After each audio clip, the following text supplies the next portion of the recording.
The Silent Symphony. Listening to life's unheard voices. In a quiet village nestled deep between two mist-covered mountains, there lived a man named Elias. The villagers often called him the Silent Gardener, for he spoke no words and heard none either. Deaf since birth, Elias had never known the sound of laughter, the rustle of wind, or the lullaby of rain on rooftops. But to those who truly saw him, not just glanced his way, Elias was anything but silent.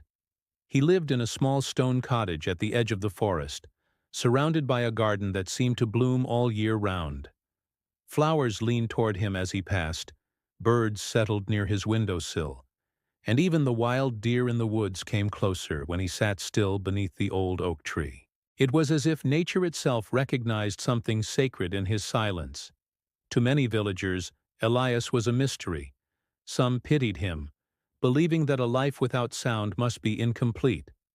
Others ignored him, assuming he lived in his own little world. But children, curious and unfiltered, were often drawn to him. And it was through one child, years later, that the truth of Elias's symphony would be revealed. Enter Leo. Leo was a boy of 8 when he first arrived in the village. His family had moved from the city, hoping that the clean air and quiet life would help Leo with something the doctors couldn't fix. He barely spoke. Not because he couldn't, but because speaking frightened him. His words would twist and stumble, stuck between his brain and his tongue, until all that came out was silence. Or worse, laughter from other children. Leo was lonely. He spent hours sitting by the stream behind his house, drawing shapes in the mud with sticks. One day, he wandered farther than usual and found himself near Elias's cottage. He watched from behind a tree as the old man crouched in the soil, gently replanting a sunflower. Elias didn't notice him at first, or maybe he did, but eventually he turned and smiled, nodding his head in quiet welcome. Leo didn't speak. Elias didn't expect him to. From that day on, Leo returned often. At first he stayed at a distance, watching the old man trim roses or scatter seeds. Slowly he crept closer. Elias began leaving a little sketch pad on the garden bench with 2 pencils. Leo would draw clouds, trees, sometimes faces, and Elias would draw back. Their conversation began without a single word. A language beyond sound. Elias taught Leo things no one else had. How to read the wind by the bend of branches. How to know when a storm was coming by the behavior of ants.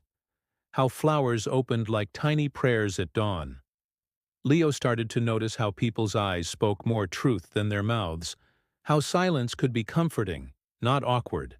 Sometimes Elias would place a hand on Leo's chest, over his heart, and tap out rhythms.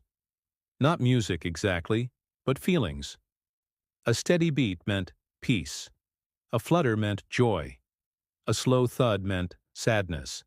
And Leo would respond the same way. Over months, Leo's voice began to change. Not louder, not perfect, but freer. He stammered less when he spoke to his parents. He laughed more with other children. And though he still feared judgment, he had learned from Elias that communication was not about perfection. It was about connection. Years later, Elias passed away quietly in his sleep one winter night. The whole village mourned. At his funeral, no priest gave a sermon. Instead, a group of children sat in a circle around his favorite garden spot and held a moment of pure silence. The kind of silence that Elias would have loved.